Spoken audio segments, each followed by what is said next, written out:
ಹಾಸನ ನಗರದಲ್ಲಿರುವ ಶ್ರೀ ಹಾಸನಾಂಬ ಮಲ್ಟಿಸ್ಪೆಷಾಲಿಟಿ ಆಸ್ಪತ್ರೆ ಹಾಗೂ ಗ್ಯಾಸ್ಟ್ರೋ ಎಂಟರಾಲಜಿ ಸೆಂಟರ್ ವತಿಯಿಂದ ಮಾನವೀಯತೆಗೆ ಮಾದರಿಯಾಗುವ ಕಾರ್ಯವೊಂದು ನಡೆದಿದೆ. ಅರಸೀಕೆರೆ ತಾಲ್ಲೂಕಿನ ಗಂಡಸಿ ಹೋಬಳಿಯ ನೀರುಗುಂದ ಗ್ರಾಮದ ಸುಮಾರು 55 ವರ್ಷದ ರಮೇಶ್ ಎಂಬ ವ್ಯಕ್ತಿಗೆ ಸುಮಾರು 2.50 ಲಕ್ಷ ವೆಚ್ಚದ ಚಿಕಿತ್ಸೆ ಹಾಗೂ ಆರೈಕೆಯನ್ನು ಸಂಪೂರ್ಣ ಉಚಿತವಾಗಿ ನೀಡಿ ಜೀವ ಉಳಿಸಿರುವುದಾಗಿ ಆಸ್ಪತ್ರೆಯ ವ್ಯವಸ್ಥಾಪಕ ನಿರ್ದೇಶಕ ಡಾಕ್ಟರ್ ಜಿಎನ್ ಬಸವರಾಜ್ ತಿಳಿಸಿದ್ದಾರೆ. ಪತ್ರಿಕಾಗೋಷ್ಠಿಯಲ್ಲಿ ಬುಧವಾರ ಮಾತನಾಡಿ, ರಮೇಶ್ ಅವರು ಜೂನ್ 2, 2026 ರಂದು ಮನೆಯಲ್ಲಿ ಮೂರ್ಛೆ ರೋಗಕ್ಕೆ ಒಳಗಾಗಿ ನಂತರ ಆಹಾರ ಅಥವಾ ದ್ರವ ಶ್ವಾಸನಾಳಕ್ಕೆ ಸೇರಿದ್ದರಿಂದ ತೀವ್ರ ಉಸಿರಾಟದ ತೊಂದರೆ ಅನುಭವಿಸಿದ್ದರು. ಅವರನ್ನು ಸಂಬಂಧಿಕರು ಎಂದು ಹೇಳಿಕೊಂಡ ವ್ಯಕ್ತಿಯೊಬ್ಬರು ಆಸ್ಪತ್ರೆಗೆ ದಾಖಲಿಸಿದ್ದರು. ಆಸ್ಪತ್ರೆಗೆ ದಾಖಲಾಗುವ ವೇಳೆಗೆ ಅವರ ಆಮ್ಲಜನಕದ ಮಟ್ಟ ಸ್ಯಾಚುರೇಷನ್ ಅತ್ಯಂತ ಕಡಿಮೆಯಾಗಿದ್ದು, ರಕ್ತದೊತ್ತಡವು ಪತ್ತೆಯಾಗದಷ್ಟು ಗಂಭೀರ ಸ್ಥಿತಿಯಲ್ಲಿತ್ತು.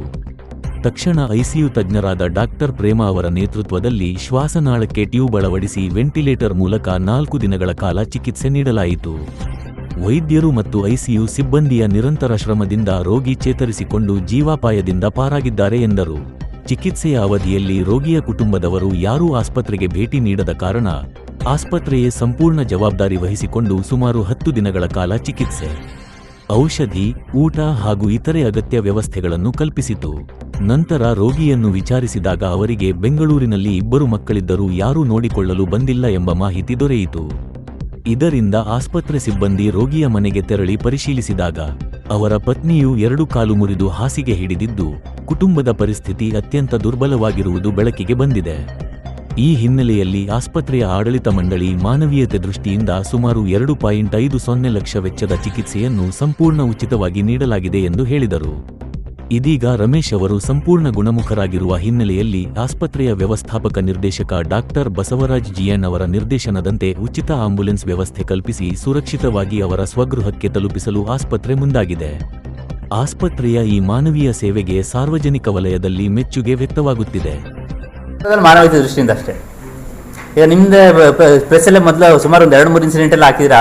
ಇದು ಪೌರ ಕಾರ್ಮಿಕರಿಗೆ ಅಷ್ಟು ಬಿಟ್ಟರು ಇಷ್ಟು ಬಿಟ್ಟರು ಅಂತೆಲ್ಲ ನಮ್ಮ ಹಾಸ್ಪಿಟಲ್ ಬಗ್ಗೆ ಇದು ಮಾಡಿದ್ದೀರಾ. ಇದರಲ್ಲಿ ಏನಂದರೆ ಅಷ್ಟು ಬಿಟ್ಟಿದ್ದು ಅಂತಲ್ಲ, ₹1 ಖರ್ಚ್ಕೊಳ್ದೇನೆ ಜೊತೆಗೆ ಆಸ್ಪತ್ರೆಯಿಂದನೇ ಎಲ್ಲ ಟ್ರೀಟ್ಮೆಂಟ್ ಖರ್ಚುಗಳನ್ನೆಲ್ಲ ಇದು ಮಾಡಿಕೊಂಡು ಎಲ್ಲ ಕಳಿಸ್ತಾ ಇದ್ದೀವಿ.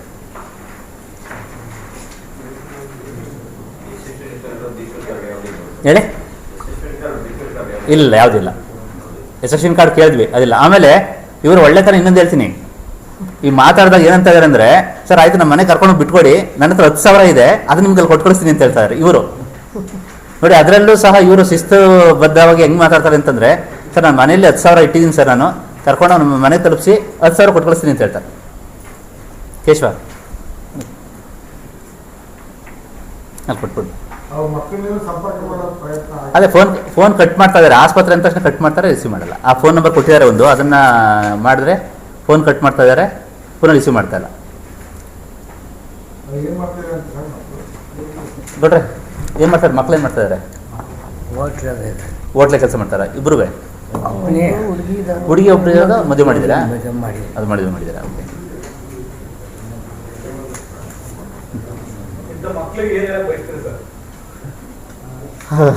ಅಲ್ಲ, ಸಮಾಜದಲ್ಲಿ ಇಂಥವೆಲ್ಲ ಈಗ ಸುಮಾರು ಕಾಮನ್ ಆಗ್ಬಿಟ್ಟಿದೆ. ನಿಮಗೆಲ್ಲ ಗೊತ್ತಿರುತ್ತೆ, ನನಗಿಂತ ಹೆಚ್ಚಾಗಿ ನಿಮ್ಗೆ ಗೊತ್ತಿರುತ್ತೆ. ಯಾಕಂದರೆ ವೃದ್ಧಾಶ್ರಮಕ್ಕೆ ಬಿಡೋದು, ಮತ್ತು ಸಮಾಜದಲ್ಲಿ ಅಪ್ಪ ಅಮ್ಮನ ನೋಡ್ಕೊಳ್ದೇ ಇರೋದು, ಅದೆಲ್ಲ ನೋಡಿ ಆ್ಯಕ್ಚುಲಿ ಸೊಸೈಟಿ ಯಾವುದೋ ದಿಕ್ಕು ಹೋಗ್ತಾ ಇದೆ ಅಂತ ಅನಿಸ್ತಾ ಇದೆ. ಈ ದಿಕ್ಕು ಇದು ಮಾಡಿ. ಬಟ್ ಇನ್ನೊಂದು ಏನಾಗ್ತಾಯಿದೆ ಅಂತಂದರೆ, ಅದ್ರ ಮಧ್ಯದಲ್ಲಿ ತುಂಬ ಚೆನ್ನಾಗಿ ಅಪ್ಪ ಅಮ್ಮ ನೋಡ್ಕೊಳ್ಳೋಂಥ ಪೇಷಂಟ್ಸ್ ಬಂದಿರ್ತಾರೆ. ಯಾವ ಥರ ಎತ್ಕೊಂಡು ಹೆಗಲ ಮೇಲೆ ಎತ್ಕೊಂಡು ಬರೋಂಥ ಮಕ್ಕಳು ಸಹ ಇದ್ದಾರೆ, ನೋಡಿದ್ದೀವಿ ಹಾಸ್ಪಿಟಲ್ಗೆ. ಆ ಥರದವರು ಇದ್ದಾರೆ, ಈ ಥರದವರು ಇದ್ದಾರೆ. ಬಟ್ ಏನು ಮಾಡೋಕ್ಕಾಗಲ್ಲ, ಸಮಾಜದಲ್ಲಿ ಆ ಥರದವರು ಇರ್ತಾರೆ, ಈ ಥರದವರು ಇರ್ತಾರೆ. ಬಟ್ ಈ ಮೂಲಕ ಎಲ್ಲ ತಿಳ್ಕೊಬೇಕಾದಂತಂದರೆ, ನಾವು ಸಹ ಈ ವಯಸ್ಸಿಗೆ ಹೋಗೇ ಹೋಗ್ತೀವಿ, ಅವರು ಸಹ ಈ ವಯಸ್ಸಿಗೆ ಹೋಗೇ ಹೋಗ್ತಾರೆ. ನಮಗೂ ಸಹ ಮಕ್ಕಳು ಇರ್ತಾರೆ, ನಮ್ಮ ಮಕ್ಕಳು ನಮ್ಮನ್ನು ನೋಡ್ಕೋಬೇಕು ಅನ್ನೋದು ಮಾಡಬಾರ್ದು. ಆ ಬಿಲ್ಗಳು ಅದು ಸೆಕೆಂಡ್ರಿ. ಅಟ್ಲೀಸ್ಟ್ ಒಂದಿರಿಗೆ ಮಕ್ಕಳಿಂದ ಏನು ಬೇಕಾಗಿರುತ್ತೆ ಅಂದರೆ ಕೇರ್ ಬೇಕಾಗಿರುತ್ತೆ. ಆ ಕೇರ್ ಕೊಟ್ಟರೆ ಸಾಕು ಮಕ್ಕಳು.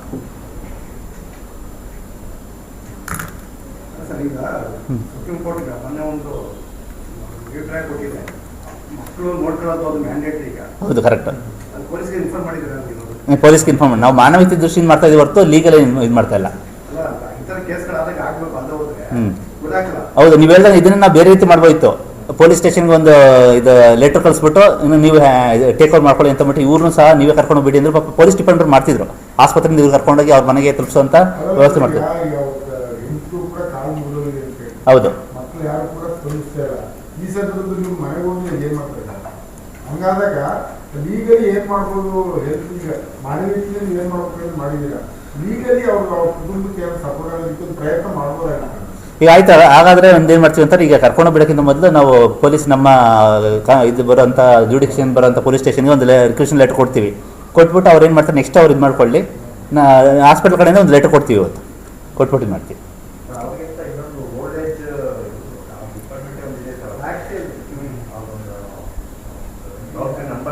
ಹಾಂ ಹಾಂ ಹಾಂ ಓಕೆ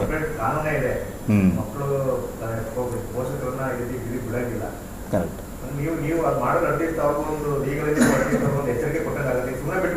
ಹಾಂ ಅವರು ಅದೇ